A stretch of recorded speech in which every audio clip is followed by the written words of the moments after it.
नमस्ते, मैं डॉक्टर सौरभ जोशी हूँ और मेरे साथ है डॉक्टर विक्रम, हमारे वेन सेंटर के वैस्कुलर इंटरवेंशन रेडियोलॉजिस्ट। और हमने सोचा कि कुछ ऐसे किया जाए जिससे ना आपके साथ, आप सब लोगों के साथ कुछ कुछ सर्जरीज़ के बारे में कुछ नई टेक्निक्स होती हैं, या फिर हमने कुछ नया क्या सीखा, क्या नया हमने किया, या हमारे हैपनिंग्स में क्या चल रहा है अलग, ये आपसे कांटेक्ट और आपको बताने के लिए कुछ किया जाए। इसीलिए हमने शुरू किया है कि नया कॉफ़ी पे चर्चा। और हम ये कॉफ़ी पे चर्चा करने वाले हैं। कॉफ़ी पे चर्चा बोली है तो कॉफ़ी थोड़ी पी ही लेते हैं। ये अफ्रीकन कॉफ़ी है, जो नई वाली कॉफ़ी हम ले आए थे। तो और आपको बताना चाहता हूँ कि अभी ये 1 अगस्त है और जुलाई में हमारे काफ़ी डेवलपमेंट्स थे। तो पहले तो फर्स्ट पार्ट ऑफ जुलाई में हमारे जो डॉक्टर विक्रम सर हैं, इन्होंने फ्रांस में वर्सेल्स एक शहर है जहाँ पे यूरोपियन वीनस फोरम में लेक्चर दिया था, और उन्हीं से पूछेंगे।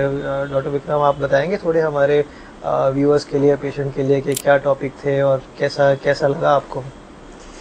सबसे पहले तो बहुत एक्साइटिंग था। ऐसे एक पहली बार किसी इंटरनेशनल प्लेटफॉर्म पे जाना और लेक्चर देना, इट इज़ बहुत ऐसी प्राउड फीलिंग थी मेरे लिए। और यूरोपियन वेनस फोरम था तो काफ़ी वेन रिलेटेड टॉपिक्स पे ही ज़्यादा फोकस था उनका, तो काफ़ी डिस्कशन हुआ वेन रिलेटेड डिसीज़ पे और काफ़ी सीखने भी मिला।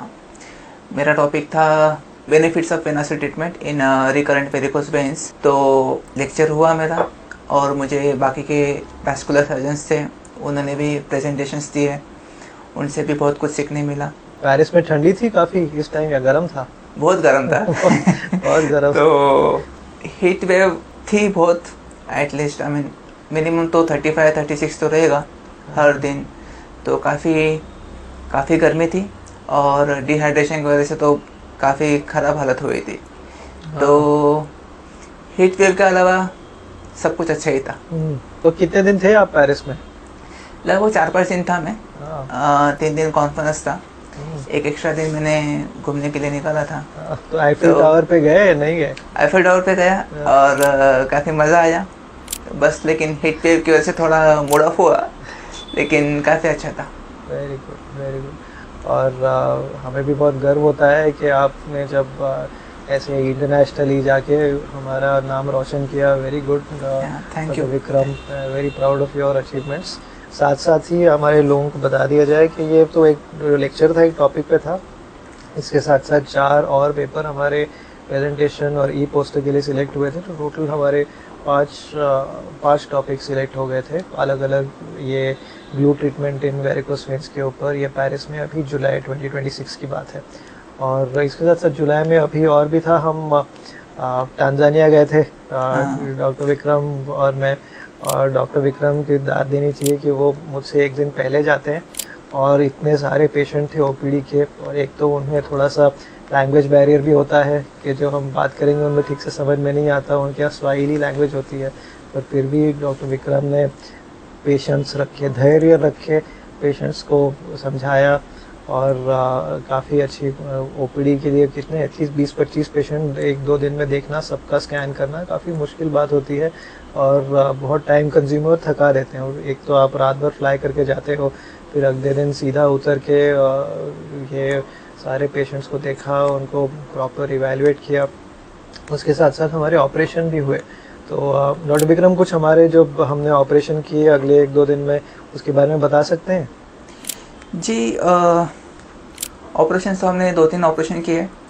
हमारा लगभग जो मेडिकल टूर का तीसरे चौथे दिन था, वो दिन हमने ऑपरेशन के लिए ऐसे रिजर्व रखा था।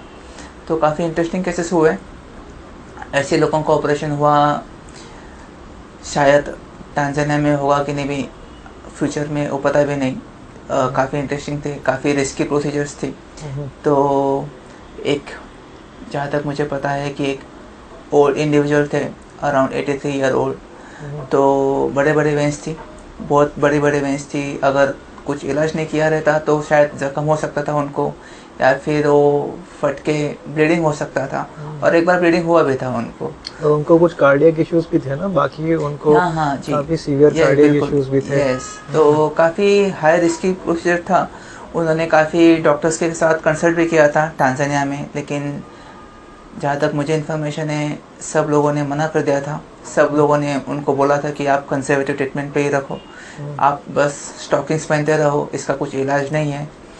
और वैसे भी टांजानिया में मेडिकल ट्रीटमेंट इतना एडवांस नहीं है, तो सारे पेशेंट को कंजर्वेटिव अप्रोच ही बोलते हैं। तो हमारा इंडिया से उधर जाना और वेनासिल जैसी एडवांस ट्रीटमेंट करना उनके लिए बहुत एक नया एक्सपीरियंस था, और उनको अच्छा भी लगा। उनके साथ साथ फिर और हमने 2 और ऑपरेशन किए थे। एक और लेडी थी, अफ्रीकन ही थी, पर काफ़ी आई थिंक 150 किलो की थी। यस। और उनका ऐसे पेशेंट्स का लेज़र ट्रीटमेंट या फिर ओपन सर्जरी करना थोड़ा मुश्किल हो जाता है, क्योंकि फिर पोस्ट ऑप मैनेजमेंट कठिन हो जाएगा। और उनका भी लेज़र किया था। फिर एक इंडियन ओरिजिन की लेडी थी, अराउंड 65-70 ईयर्स की, बहुत सारे गुच्छे थे नसों के, उनका भी ऑपरेशन किया था। तो इन सब का जब होने के बाद में ना, हम बाद में फॉलोअप भी लेते हैं, जैसे भी फ़ोटो आ जाते हैं उनके व्हाट्सएप पे, और वीडियो के साथ हम बात भी करते हैं। तो तीनों अच्छे कर रहे हैं, काफ़ी अच्छा लगा। उसके साथ साथ ये मतलब बाद में मैं थोड़ा टांजानियन सफारी पे भी गया था, तो वो भी अच्छा हुआ। तो वापस आने के बाद में हमारे एक और 2 जुलाई एंड की तरफ एक और चैलेंजिंग केसेस थे। तो एक जेंटलमैन थे अप्रॉक्सीमेटली 70 ईयर ओल्ड, जिनका मैंने बहुत साल पहले, आई थिंक 8-9 साल पहले लेज़र किया हुआ था, और खड़े रहने के काम की वजह से और वेट की वजह से उनकी जो ऑपरेशन की हुई नस फिर से फट गई थी, और उसमें से ब्लीडिंग हो रहा था। और ये फटने की वजह से उनको स्लिप होके गिर गया, और बाकी भी लगा था। तो इनका हमने ये जाने के पहले एक बार परक्यूटेनियस स्क्लेरोथेरेपी होती है। स्क्लेरोथेरेपी मतलब एक टाइप की दवा इंजेक्ट करते हैं जिससे नस बंद कर देते हैं, और मोस्टली ये उससे नस बंद हो ही जाती है। पर इनको हमने करने के बावजूद फिर से ब्लीडिंग हुआ था। तो फिर जब हमने एक रीडू करने की सोची, तो एक इसमें थोड़ा प्रोसीजर हमने मॉडिफाई किया था कि सिर्फ स्क्लेरोथेरेपी करने के पहले ये जो फीडिंग जो नस होती है जिससे ये गुच्छे निकलते हैं, उसमें हमने पहले एक टाइप का स्क्लेरोथेरेपी भी इंजेक्ट किया, और उसके बाद में पीछे जो एक ग्लू होता है, जैसे वीनासील टाइप का ग्लू होता है जिस नस को चिपका देता है, ये हमने डायरेक्ट इंजेक्ट भी किया था। तो इससे क्या होता है कि डबल सिक्योर होकर ये बंद हो गई, और फिर उनको ब्लीडिंग नहीं हुआ, अच्छे हैं। और साथ साथ ही ये था इंटरेस्टिंग कुछ फैक्ट्स, और ऐसे हम ट्राई करेंगे जैसे जैसे टाइम मिला आपसे शेयर करने के लिए, ताकि आपको एक इंसाइट मिल जाए कि हमारे जो प्रोफेशनल लाइफ में हो क्या रहा है। और जहाँ तक मुझे पता है, जो आपने जो बात बोली स्क्लेरो इंजेक्ट करने के बाद डो इंजेक्ट करना, वो बाकी के जगह पे मतलब ऐसे बाकी के वास्कुलर सर्जन्स करते हैं, या फिर आपका ही एक इनोवेशन है? तो वैसे तो ये शायद अनलाइकली है करना, क्योंकि ये करके ही समझ में आता है। एक तो ये इतनी उसकी जो एक्सेस थोड़ी डिफ़िकल्ट थी, उसमें एक्सेस मिलना ही बहुत बड़ी बात होती है। उसके साथ साथ जब हम कुछ स्क्लेरोथेरेपी इंजेक्ट करते हैं, तो मोस्टली जो करने के बाद में छोड़ देते हैं कि भाई ठीक है, बंद हो गया तो हो गया, नहीं हुआ तो नहीं हुआ। पर ऐसे हम रेगुलरली उनको चेकअप भी कर रहे थे, और साथ में जब मुझे लगा कि ये एक बार ब्लीड हो चुका है, तो हमने एक बार स्क्लेरोथेरेपी भी कर दी, जिससे वो बंद होना शुरू हो गई।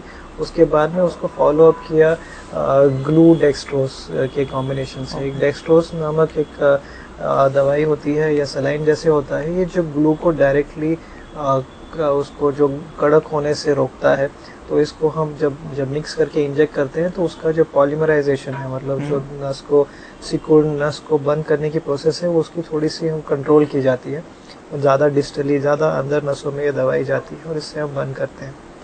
तो ये दोनों अलग अलग तरीके के किए जाते हैं, पर ज़्यादा करके कॉम्बिनेशन में करना थोड़ा सा रेयर ही होता है। पर इससे ज़्यादा सिक्योर हो जाते हैं हम कि भाई हमने अभी ये फिर से ब्लीडिंग नहीं होगा, ये परमानेंटली बंद हुआ। हमेशा ही ऐसा नहीं करने की ज़रूरत होती, पर जब हमें लगता है कि रिकरेंट ब्लीडिंग है, एक बार हमने स्क्लेरोथेरेपी कर दी है, फिर से ब्लीडिंग हो रहा है, तो फिर हमें ये ज़्यादा सिक्योर करने के लिए किया जाता है। और ऐसे है। और आज आई थिंक 1 अगस्त है, आज भी काफ़ी इंटरेस्टिंग था। आज हमारे 3 प्रोसीजर्स हुए, और उसमें से एक एल्डरली जेंटलमैन थे 75 ईयर ओल्ड, एक दोनों स्पेक्ट्रम का था, एक एल्डरली जेंटलमैन था और एक 22 ईयर ओल्ड भी था। अब दोनों को ऑलमोस्ट जख्म हो गई थी या होने वाली थी, और बाद में एक और थोड़े से मिडिल एज 40-45 ईयर जेंटलमैन थे। तो ऐसे है, और काफ़ी इंटरेस्टिंग है। आपके साथ कुछ इंटरेस्टिंग केस स्टोरीज, कहानियाँ हम लाते जाएंगे।